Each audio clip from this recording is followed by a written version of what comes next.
on est vraiment dans une dynamique depuis maintenant presque 5 ans qui est inédite au service du sport français, avec la création de l'Agence nationale du sport, avec des moyens qui ont été considérablement renforcés au service de la haute performance.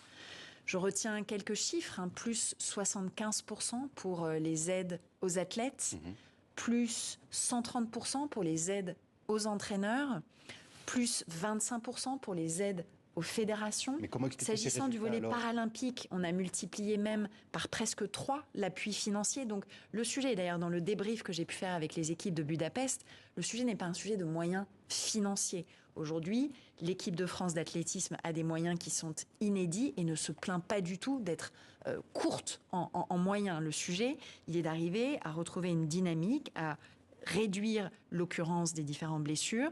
Les belles promesses qu'on a pu voir d'un Sacha Zoya, par exemple, sur le 110 mètres haies, qu'elles arrivent à convertir, et puis qu'on arrive à retrouver davantage de confiance et aussi d'émulation. Moi, je le dis souvent, dans les 11 mois qui nous séparent encore des Jeux, il y a des conversations, des déclics, une inspiration, une prise de recul et de confiance qui doit pouvoir se faire.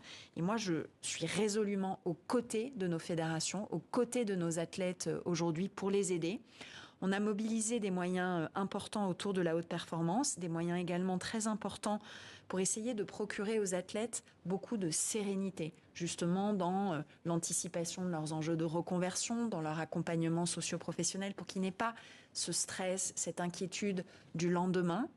Et on a également, dans toute une série de fédérations, un appui qui est fait sur des cellules psychologiques, sur une montée en puissance de l'utilisation de la donnée, des mécanismes vidéo pour analyser les performances. Et on a dans les territoires des maisons régionales de la performance qui permettent d'aller vraiment au plus près des athlètes, de là où ils s'entraînent, pour nous adapter à eux et pas l'inverse. Et je crois que tous ces fondamentaux sont excellents. On fera bien entendu le bilan au lendemain des Jeux, mais pour l'instant, on reste sur notre ambition d'être dans le top 5 des nations les plus médaillées, tant côté olympique que paralympique. Et oui, il y a eu des déceptions. Vous avez mentionné l'athlé à Budapest, vous avez mentionné le basket, mais il y a aussi eu des remarquables performances.